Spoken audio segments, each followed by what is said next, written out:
Late 1960s, Bruce Lee's name was all over Hollywood posters. But that night, he left the poster world and came to the quiet hills of Shaolin, where names mean nothing. At the gate, an old monk looked him up and down, then straight at his hands, as if to say, "Your talent makes noise." Bruce said nothing. The monk simply placed a small wooden token in his hand and whispered, "You can go in, but on one condition." Bruce's eyes were calm but sharp. The monk said, "No fight, no show, just demonstration." Bruce nodded and understood that demonstration here meant no trophy, no money. 3 monks stood perfectly still in the main hall. One monk made a mark on the floor and gestured to Bruce. "Only one thing is allowed within this line: control." Bruce took a step. Then the monk raised his index finger, just one finger, and brought it very close to Bruce's chest, as if to say, "If you react, you lose." Bruce's focus shifted, because now this wasn't a test of kung fu, it was a test of Bruce Lee's nervous system. And what happened in the next few seconds wasn't a punch or a kick, it was the complete cessation of air in the room. When Bruce Lee entered Shaolin, he felt that familiar heat every fighter feels. But this time, it wasn't pride, it was curiosity. The corridors of Shaolin were long, and with every step, Bruce felt there was no audience for his speed. No one would clap. There would be no camera moment. And when there's no camera moment, your body automatically exposes you. Because you need energy to perform, but you need control to stay real. Bruce dropped his shoulders, unclenched his jaw, and slowed his breathing.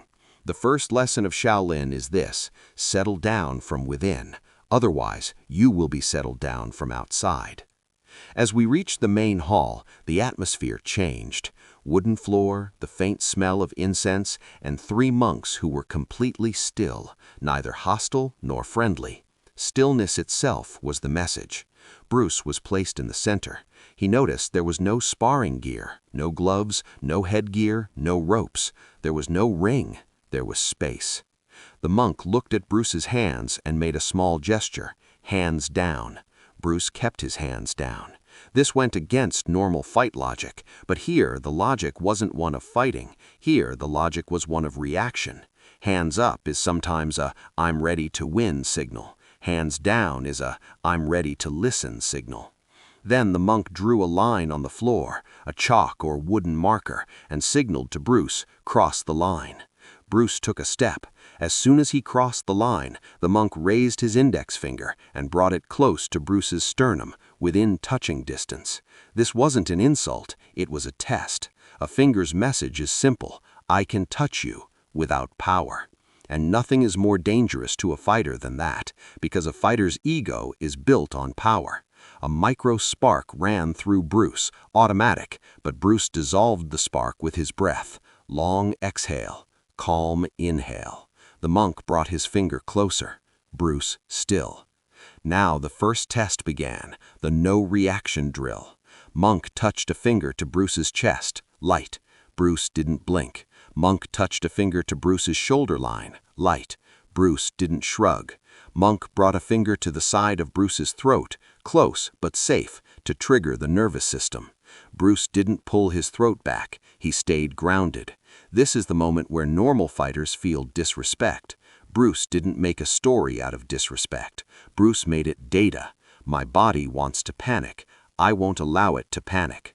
The second monk came forward, staff in hand. The staff was softly tapped on the floor, a signal.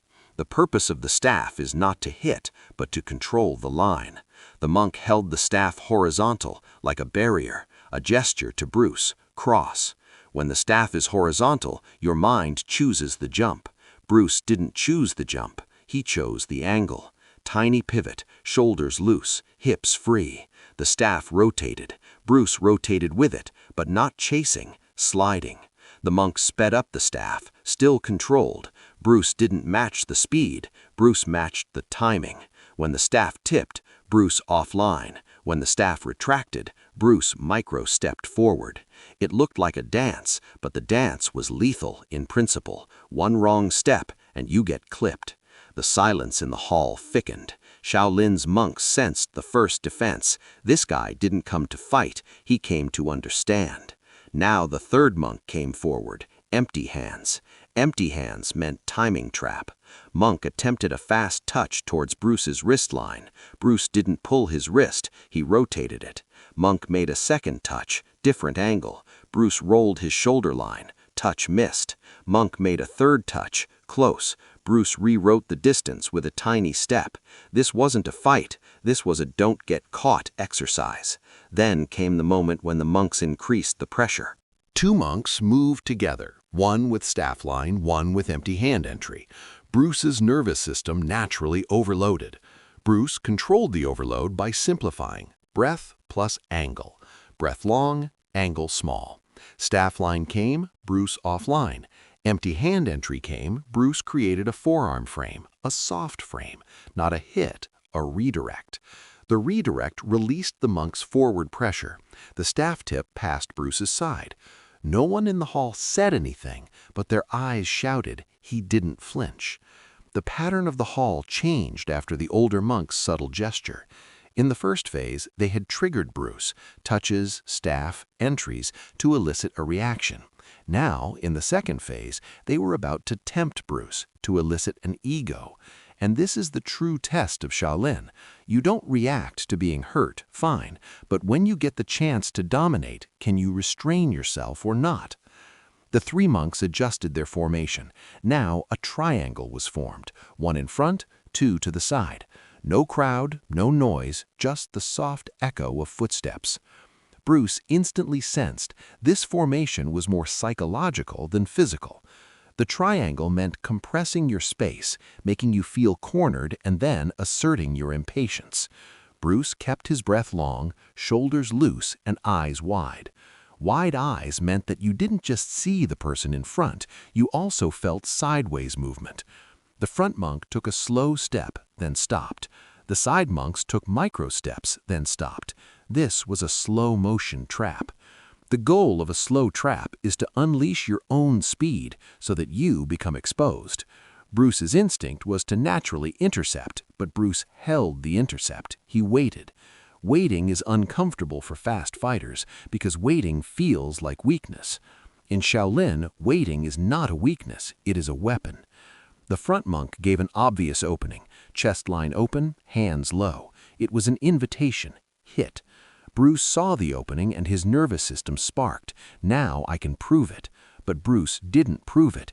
Instead, he brought his palm to the line without touching, just the stop position. The message was clear. I can hit you, but I'm not choosing.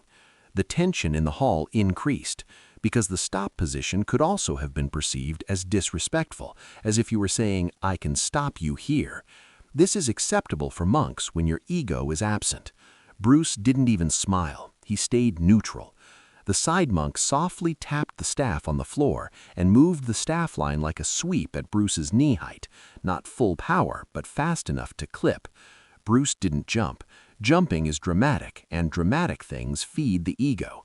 Bruce shifted weight, tiny, and the staff line passed empty. At the same moment, the front monk attempted a wrist capture. Bruce didn't pull the wrist, he released with rotation. With the rotation, the wrist freed and Bruce's elbow remained safe. The front monk tried to push Bruce with shoulder pressure. Bruce took an angle step, wasting the pressure. The triangle compressed. Bruce now felt space shrinking. Lack of space makes kicks and wide moves risky and can make fast fighters panic. Panic makes fast fighters loud.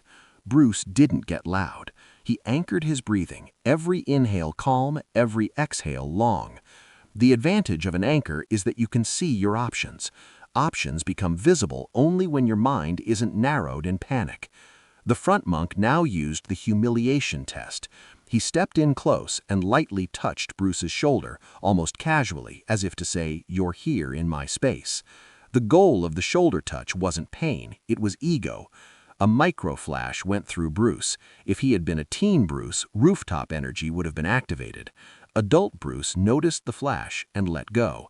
He didn't shrug, he didn't swat the hand, he didn't posture, he just breathed. This act of breathing sounds very loud in the hall because everyone here is silent. Bruce's calm itself became a demonstration. Now the monks increased their speed. The side monk brought the staff line up and threatened Bruce's chest line. The front monk made an inside entry, and the other side monk signaled a sweep. This is a multi-threat moment when a player gets confused and makes an exaggerated move. Bruce didn't make an exaggerated move. He simplified. Center line off, frame set, hips free. Staff line came in, Bruce offline. Inside entry came in, Bruce made a forearm frame, soft, and redirected the entry. Sweep signal came in, Bruce kept the base light. All this happened within a second, but to the observer it feels as if time slowed down, because when a player doesn't panic, movements appear clean. The front monk now applied real pressure. He stepped in again, this time stronger, forcing Bruce to retreat a half step. Retreat can also be a trap, because retreat makes you feel defensive, and defensiveness makes you want to prove yourself. Bruce didn't turn retreat into defeat, he turned retreat into reposition. Half step back, angle left, breath steady. The front monk opened again an invitation. Bruce didn't hit again. This time, Bruce acted more controlled. He raised his palm slowly, almost like a stop sign, and held it there. The message of a slow palm is brutal. I can end this, but I won't. The eyes of the side monks in the hall narrowed, because now the question became one of intention, not technique. Then the older monk gave a single gesture, one, meaning one person now. Triangle dissolve, staff placed to the side, only the front monk and Bruce in the center. This transition is dangerous because now the temptation to speed is greatest. In one-on-one, you can easily show win. Bruce put his hands down again, deliberately, and stands soft. The front monk lunged suddenly, a fast entry. Bruce chose contact the first time, but not a strike. He made a light touch on the wrist and simultaneously guided the monk's shoulder line. Result, the monk's forward momentum went at the wrong angle. The monk didn't stumble, but he had to correct his heel. The air in the hall grew even tighter because this was controlled by a simple touch. The front monk immediately made a second entry. Bruce then angled step, frame, redirect. Third entry, same. Now the monk's breathing became slightly noticeable, a sign of irritation because Bruce wasn't finishing. Bruce could have finished, but he wasn't choosing to finish. After the older monk's line, the air in the hall thickened as if someone had turned down the volume. But pressure doesn't need volume. Pressure needs only silence. Bruce was in the center, and for the first time, he felt that his opponent wasn't in front of him, he was inside him. Because when you can fake technique, act out speed, turn confidence into posture, that's when Shaolin tests your nervous system. The part you can't hide, even on stage. The part that reveals itself with just two things, breath and blink. The older monk made a small gesture, and all the monks in the hall became completely still. No triangle, no staff, no moving feet. Only a single monk took the center, and that monk wasn't young. There wasn't the fire of youth in his eyes. There was a cold calmness in his eyes, as if he'd already decided what to do with your speed. Bruce immediately understood. This wasn't speed pitted against speed. This was stillness pitted against stillness. And stillness makes a fighter uncomfortable, because in stillness, your mind starts its own story. Something is about to happen. Most people turn this story into panic. Bruce turned this story into observation. Monk took his first step very slowly. An audience so slow would have been boring, but there wasn't an audience here, only the eyes of the witnesses. Bruce also took a micro-step, but that micro-step lacked significance. Monk raised his hand, open palm, then lowered his hand, then raised it again. This may seem like a simple motion, but its purpose was to steal Bruce's timing. If timing is stolen, speed becomes useless. Bruce didn't follow the hand, he followed Monk's shoulder line, because the shoulder tells the truth. Monk kept his shoulder almost dead. Bruce realized for the first time, this guy isn't using technique, he's using presence. Then the monk did the thing that makes a story legend. He raised his index finger, just a finger, No fist, no palm strike, no kick, just a finger. And he brought that finger very close to Bruce's chest, within touching distance, as if to say, I will stop you not with power, but with control. It wasn't an insult, but to a fighter's nervous system, it's more dangerous than an insult, because it challenges your identity. A micro spark went off inside Bruce, automatically. The body's old program, remove the finger. Bruce didn't let the old program run. He didn't slap, he didn't swat, he didn't flinch. He just prolonged his breath. Calm inhale, longer exhale. Monk pressed the finger closer, almost touching. Bruce controlled his blink. Even a blink is a confession in Shaolin. I was startled. Monk didn't use his finger as a mere threat. He lightly touched Bruce's sternum with his finger, a very light contact, like a button press. The goal of this touch wasn't pain, but reaction. Bruce's chest naturally wanted to tighten. Bruce didn't tighten his chest. Monk then tapped his finger lightly on Bruce's shoulder line. Bruce's shoulder could have risen reflexively. Bruce kept his shoulder down. Monk then brought his finger to the side of Bruce's throat, close, safe, but enough to trigger a survival reflex. Bruce didn't pull his throat back. He stayed rooted. Now that strange feeling came in the hall, as if time had slowed down, because everyone was observing. Bruce Lee, about whom the world says lightning fast, is not showing speed here. He is showing his braking system here. And the most brutal proof of Bruce's braking system was that even after coming into his personal space, Monk was not able to make him move. Bruce did not blink. Monk then made a quick shoulder bump attempt, close entry. Bruce did not block the bump. He took an angle step. Bump empty. Monk's momentum wasted. From here, the test deepened. Monk stopped physically touching Bruce and began creating only near misses, close enough that the air moves, but no contact. Near misses confuse the nervous system because the body keeps anticipating. Anticipation becomes fatigue. Fatigue leads to panic. Panic leads to overreaction. This was Monk's plan: get Bruce to overreact. Bruce saw through the plan by simplifying everything to two commands: breathe and move small. Monk took a sudden step, hard. Bruce took a micro step, soft. Monk then stopped suddenly. Bruce stopped too. This stop-start pattern is meant to spike the heart rate. If there's a spike, your breathing becomes shallow. Shallow breathing makes you stiffen. Monk wanted Bruce to stiffen. Bruce didn't stiffen. He prolonged the exhale, kept his jaw loose, shoulders down, and knees soft. Soft knees mean your center is grounded. You can't confuse a grounded center with a finger. Then the monk committed a real entry, his first dafa. Not a full strike, but a committed line to Bruce's center. This was the moment where Bruce could unleash his famous speed and finish, becoming the winner within the hall. And this was the moment where Shaolin decides whether you are a master or a performer. Bruce unleashed speed, but not as an attack. He made speed a position. In a blink, Bruce went offline, and his palm landed in a stop position near the monk's shoulder back line. No contact, no hit, no shove, just a silent, I'm here. Monk's balance shifted a hairline. His heel had to make a micro correction. The silence in the hall grew heavier. Monk immediately made a second entry, and this time he wasn't irritated, he was curious. A curious fighter is dangerous because with curiosity comes a diminished ego defense. Monk raised his finger again, but this time the finger wasn't a threat, it was a measurement. He brought the finger close to Bruce's palm line and tapped it lightly, as if checking range. Bruce allowed range. He didn't chase it, he didn't win it, he just stayed. Monk made a third entry. Bruce again angled, again stopped, again no hit.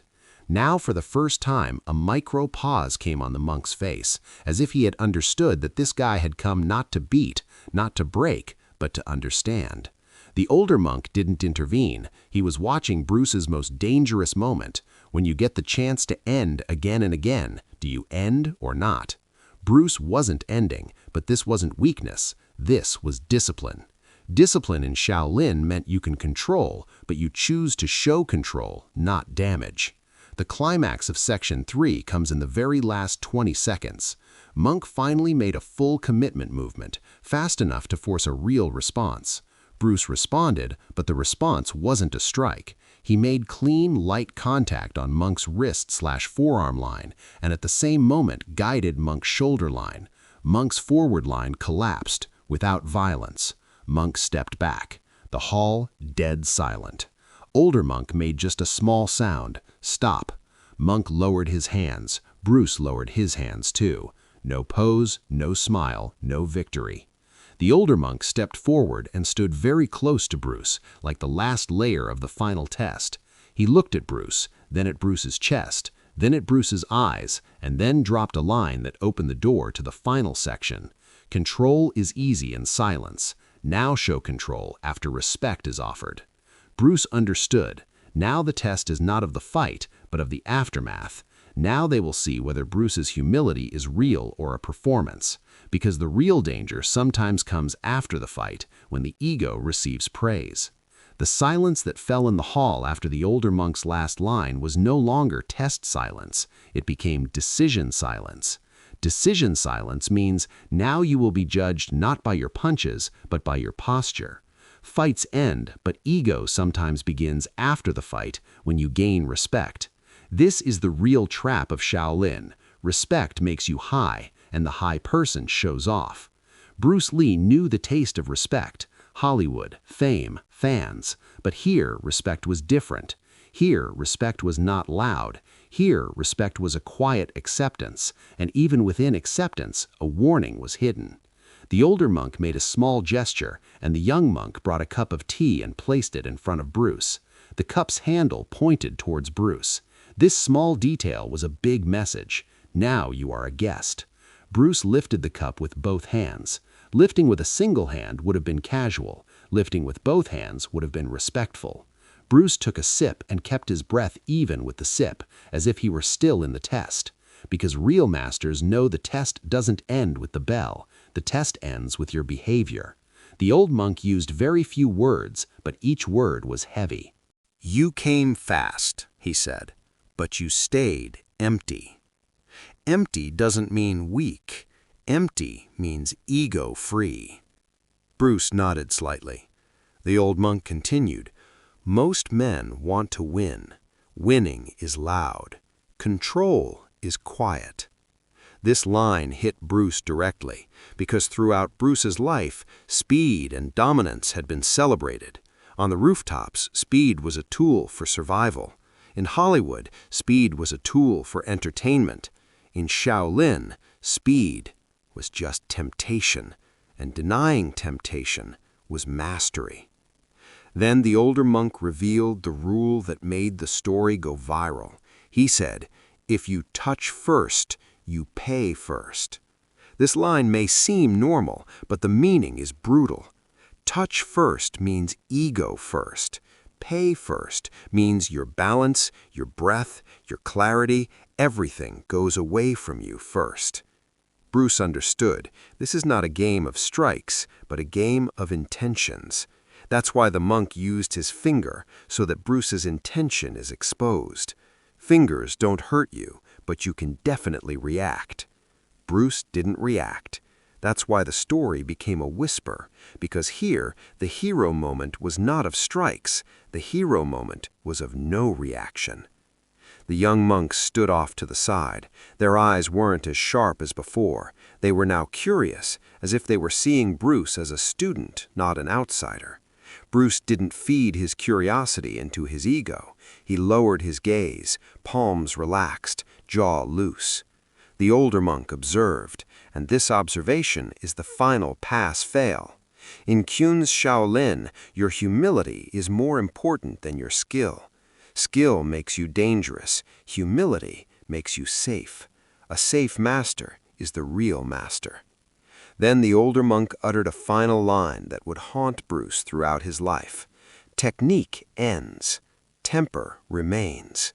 The implication was that your techniques may evolve, but if your temperament, your reaction system isn't stable, you'll create the same trouble in every environment. Bruce remembered teenage Hong Kong, rooftops, insults, switching on, police paperwork. Temper was unstable. Now here, in Shaolin, Bruce showed his temper was stable. That's why the older monk didn't give him a fight. He gave him a lesson. Bruce locked this lesson within himself. Control is not holding back because you're scared. Control is holding back because you're aware. An aware person doesn't prove. An aware person chooses. This was the greatest shift in Bruce's life, from prove to choose. This shift later reappears in his philosophy, where he says, absorb what is useful, discard what is useless. Shaolin gave him practical proof that a useful thing is sometimes silence. A useless thing is ego. Ego makes you loud. A loud person is predictable. A predictable person is a trap. The most cinematic moment in the aftermath was that no photographs were taken, no trophy was given, no certificate, only a wooden token, the one given at the gate, was returned to Bruce. The older monk placed the token in Bruce's hand and simply gestured, "Take it outside, not inside." Meaning, take the lesson into the world, but don't bring your ego back here. Bruce didn't pocket the token. He held the token with both hands, respectfully, then bowed. The bow was deep, not quick. A quick bow is a performance. A deep bow is a surrender. Bruce was surrendering, not to the fight, to his ego. When Bruce left Shaolin, the air in the hills felt different, because now the air inside him was different too. Before, Bruce's energy was attack-ready. Now, Bruce's energy was control-ready. This subtle difference grips the audience until the end, because the audience realizes this is not a story about fighting, it's about evolution. Evolution is interesting because it's human. Every person carries a certain speed within them, anger, pride, reaction. Every person gets a finger at some point, some small thing that triggers their ego. The question is, do you slap that finger or do you anchor your breath? This is why people don't say this story out loud. Speaking it out loud makes you decide on a winner. Whispering makes you pass on a lesson. Deciding on a winner feeds the ego. Passing a lesson feeds the ego. Shaolin taught Bruce how to dominate the ego, and Bruce transformed that lesson into his own world, training, teaching, philosophy. The script's final takeaway is this: Bruce Lee's greatest weapon wasn't his speed. His greatest weapon was his ability to control even that speed. Shaolin didn't give Bruce a fight. Shaolin gave Bruce a mirror. And a mirror is sometimes more painful than a punch, because a mirror shows you what you're hiding. Bruce didn't hide, he accepted. That acceptance made him a legend.